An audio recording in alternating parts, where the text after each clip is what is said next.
পিছনে বস বৌমা, গাড়ি গেলে সামনে বসো। সরে চলো ভাবি, তুই কোথায় যাবি? এয়ারপোর্টে। জায়গা হবে নাকি? সামনে আরো লোক উঠবে, দেখি সর।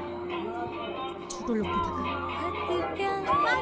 5 বছরের ভিসা লাগানো ছিল যে। তুমি থাকো। সবাই উঠলে মামি কোথায় বসবো? তুই যাবি, গাড়িতে তো জায়গা নাই। তোকে যেতে হবে না, সন্ধ্যাবেলায় তো চলেই আসবে, তখন দেখিলিস। মামি দেখতে তো বাসে গাড়ি লোড হয়ে গেছে, অত ছোট রকম তো পরিষ্কার নাই হয়েছে গো মা। এই তো বলো না, গাড়িতে জায়গা হবে না, বাড়ি চল যা। ওর সাথে বসে প্রধানে পেয়ে যাবে। ভিখারি কোথাকার, ওরা যে আমাদের কুকুর, সেই পরিচয় দিতে এখন ঘৃণা লাগে। যাও মা, বাড়ি যাও, ফালতু ভিখারিদের সাথে বকি লাভ নেই।